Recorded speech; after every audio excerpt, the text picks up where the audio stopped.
Happy day, students. Today we are going to discuss Chapter 1, the Indian Constitution, Class 8 Social Science, Social and Political Life. Now first let us understand what is a constitution. Constitution is a book that consists of a set of rules that guide how a country, state or other political organizations work. The constitution may tell what the branches of government are, what powers they have and how they work. It may also state the rights of citizens. Now, each society has got constitutive rules.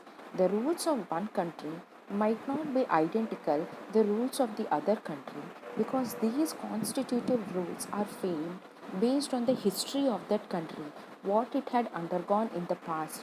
In large societies in which different communities of people live together, like India, these are formulated through consensus because India is a diverse country where people follow different religions, speak different languages.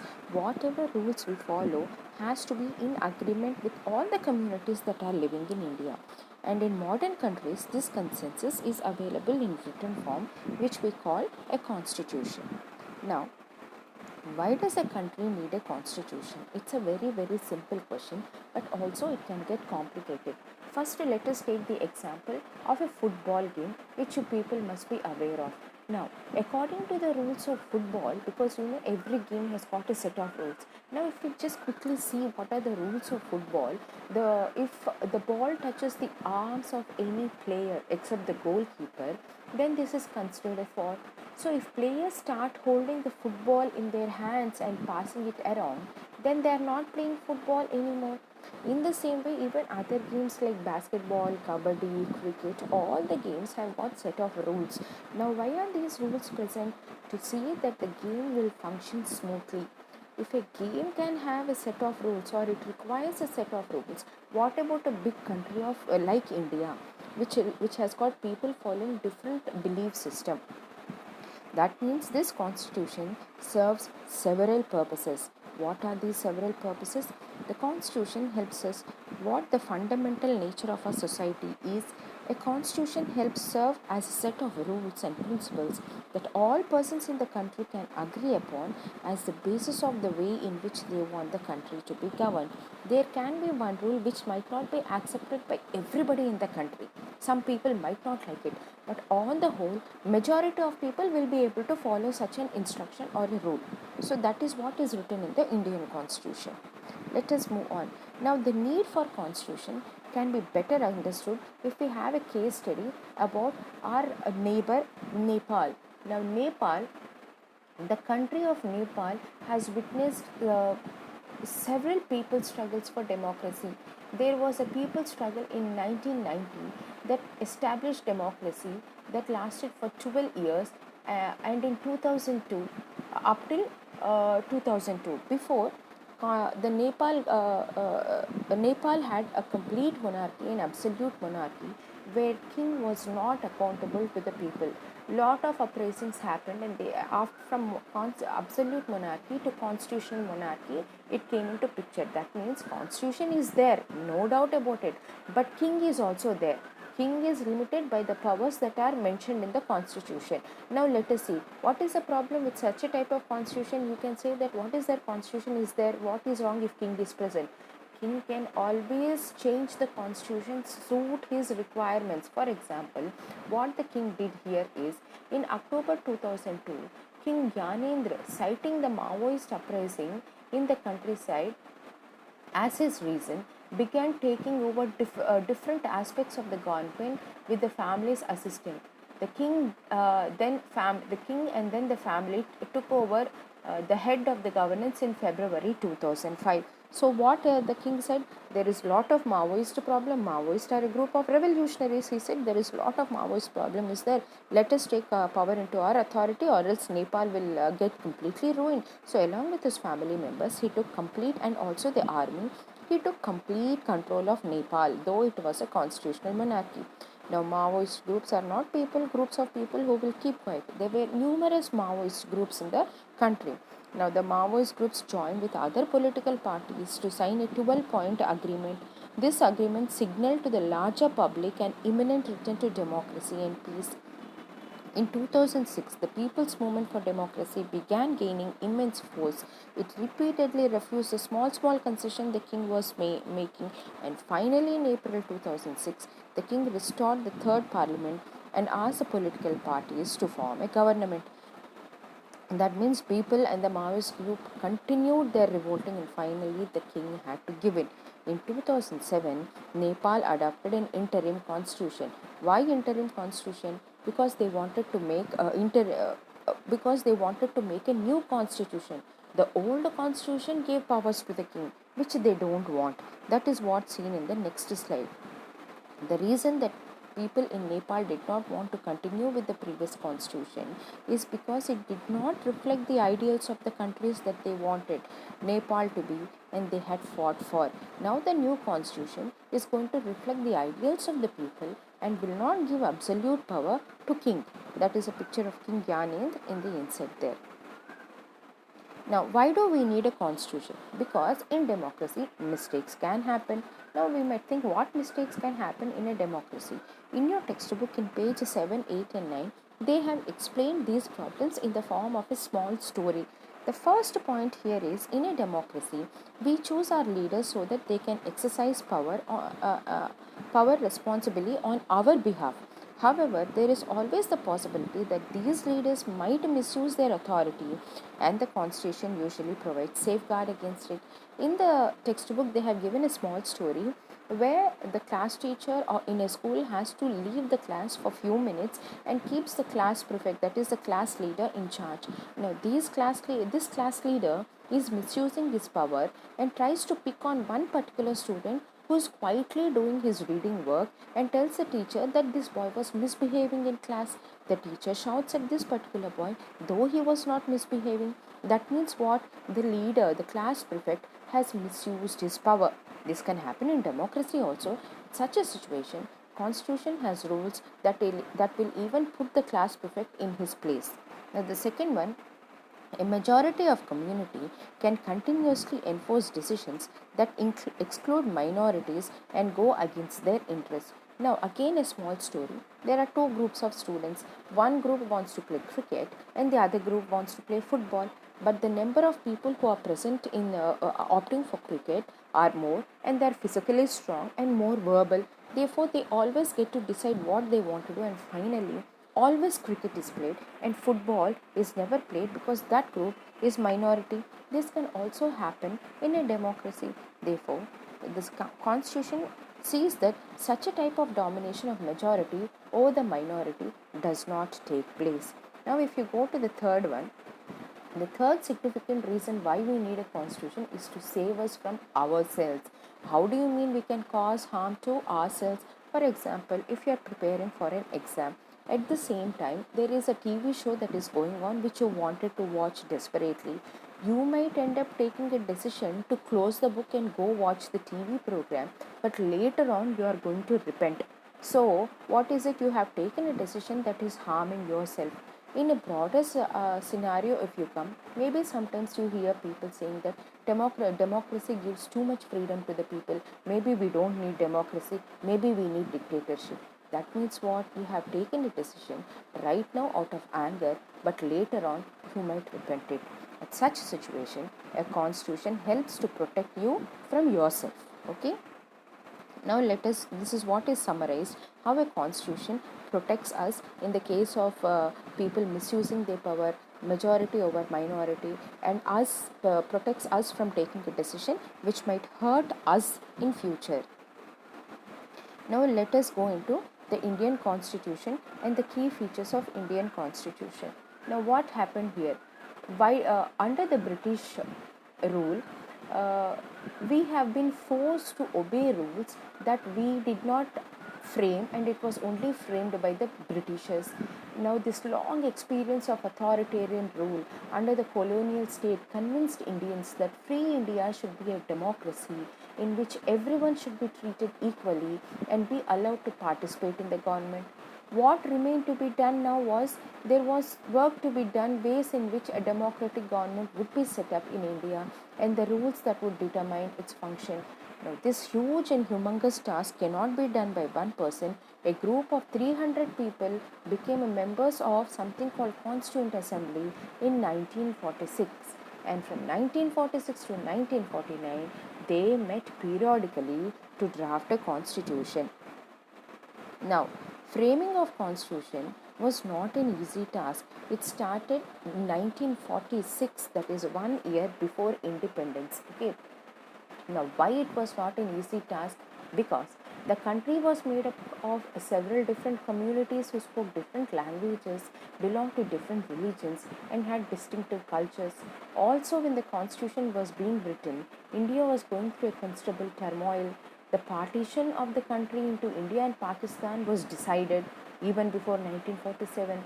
Some of the princely states, which were not exactly directly governed by the British, remained undecided about their future. That means whether they wanted to join the Indian Dominion or the Pakistan Dominion. And the socio-economic condition of the vast masses of people appeared very discouraging. All of these issues played in the minds of the members of this assembly as they sat to draft the constitution. However, they worked really hard and rose to the occasion and gave this country a visionary document that reflects a respect for maintaining diversity while preserving national unity.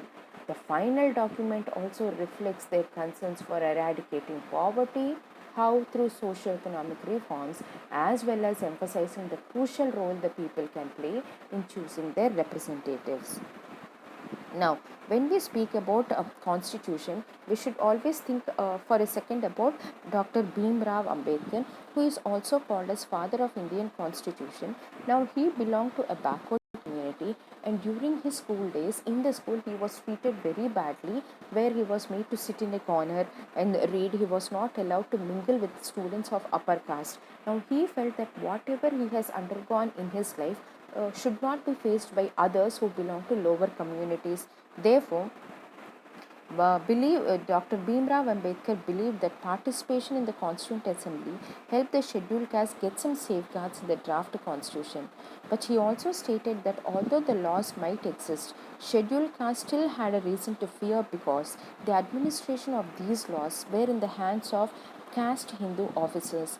He therefore urged scheduled castes to join the government as well as civil services. Initially, people belonging to backward communities did not play any role in the administration. They were reluctant for various reasons to be a part of administration. So Ambedkar convinced them, though we might make rules and regulations to protect minorities in the constitution, however, people who are implementing do not have any member of minority community. Therefore, it might not be implemented effectively. Therefore, he asked the people belonging to backward communities to play active role in the administration, that means to enter into politics. Now let us see the key features. Now here you see pictures of members of drafting the Constituent Assembly in 1946, which are they are 300 in number. Now Constitution, now we can say, is a document that reflects a respect for maintaining diversity while preserving national unity. The final document should reflect the concerns of eradicating poverty and also the crucial role people can play in choosing their representatives.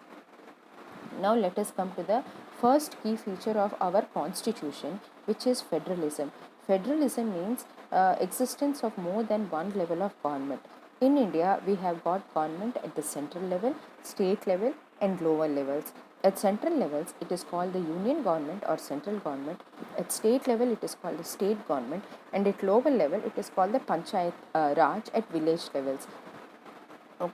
Now, the powers the constitution contains lists that details the issues that each tier of government can make laws. In addition, the constitution also specifies where each tier of government can get the money from for the work it does. Under federalism, the states are not merely agents of federal government but draw their authority from constitution as well. All persons in India are governed by laws and policies made by each of these levels of the government. Now, parliamentary form of government, here every citizen of India who is 18 and above the age of 18 has a right to vote, and India has opted for a parliamentary form of government consisting of Rajya Sabha and Lok Sabha. The people are accountable to whatever we ask. We adopted parliamentary democracy because this system is based on the principle of cooperation and coordination between the legislative and executive. What is legislative and executive is what we are going to see in the next slide. Separation of powers. Lot of powers have to be granted to the people to implement the laws, but these cannot be accumulated in the hands of one. Therefore, three organs of government are formed in order to see smooth functioning and to avoid any accumulation and misuse of powers. The three organs of the government are executive, legislative, executive, and judiciary. Now let us see legislative. It forms laws and procedures along with examining the administration and its resolution. It validates the authority, that means it says yes, what the executive is doing is right, this is what they were asked to do. Okay, it validates the authority of the executive, as the executive is accountable to the legislature according to our constitution. Why executive is accountable? Because the members who are elected by us during the election process, the representatives, are a part of executive. Now let us see what is executive. The union executive consists of president, vice president, council of ministers with prime minister. Whatever decision is taken by the legislative is implemented by the executive. Now, judiciary is also one of the most important organs of our government. It is an independent organ. Though the members of judiciary are appointed by the executive and legislative, they cannot impose their will on judiciary. Judiciary will function as per the rules that are explained in the constitution. It is the final interpreter of the constitution. Okay. Now, fundamental rights. This is a very important uh, uh, feature of constitution, because during the British rule, you know that colonial rule has created certain suspicion of the state in the minds of nationalists, and that they wanted to ensure that a set of written rights would safeguard against the misuse of state power in independent India. Sometimes the government itself can misuse its power, and where the people are deprived to enjoy the rights that are guaranteed to them. Therefore, a set of fundamental rights that protect the citizens against this misuse and absolute exercise of power by the state have been framed. The Constitution thus guarantees the rights of individuals against the state as well as against individual. Now, moreover, the various minority communities also express the need for constitution to include special rights that would protect their groups. Therefore, the constitution also guarantees the rights of minorities against the majority, in which Dr. Bhimrao Ambedkar had played a very crucial role. Okay, this is what fundamental rights is about, and we are going to read about these fundamental rights as given in your textbook. Now, these are the fundamental rights we are going to read about: right to equality, right to freedom, right against exploitation, right to freedom of religion, cultural and educational rights, right to constitutional remedies. Now, the first one talks about right to equality. As per the constitution, all the people in India are equal. Nobody can be discriminated based on caste, color, region, religion, or sex. Everybody has the right to access all public places like hotels, hospitals, shops, and playground. Nobody can be barred from entry into these institutions. Right to freedom, where you have freedom of speech and expression. You can roam anywhere in the country as long as you are a citizen of India. You can practice any profession. You can start any business anywhere in India. Right against exploitation, nobody can force you to do a work that you don't want to do. So this right against exploitation mostly helps people where they are human trafficking, forced labor, and employment of children under 14 years of age. Right to freedom of religion, people can follow any religion they want as long as you don't interfere with the religious practices of other communities, and the country or the government shall not force you to practice any one particular religion. Cultural and educational right, you know very well, each community has got a different culture and each community wants to preserve its culture. Therefore, the constitution states that all minorities, religious or linguistic groups can set up their own educational institutions in order to preserve and develop their own culture. Now, right to constitutional remedies, as stated by Ambedkar, is called the soul of constitution because this right to constitutional remedy makes all the other rights effective. If any particular right is denied, then based on right to constitutional remedies, you can approach the court, the judiciary, Supreme Court, which will see that your right is assured to you. Whether it is denied by a fellow individual or even by the government, the court can direct them to give your right back to you. That is why right to constitutional remedies is called the soul or the heart of the Constitution. So these are the fundamental rights that are enlisted in your textbook, and these fundamental rights are under the article from 12 to 35. Now, secularism, you must be aware what is meant by secularism. A secular state is one which does not have a state religion. The government will not enforce you or put pressure to follow any particular religion, and at the same time it will not interfere with your religious matters, provided it is not harming anybody. Therefore, the different features of Indian Constitution outlined above involves complicated processes. You might think it is very difficult to understand, okay? But in the rest of the books, as well as in your higher classes, you will read more about these different features of Indian Constitution and understand more substantively what they mean. With this, we come to the end of this chapter. Please read the content that is given in the textbook. Thank you.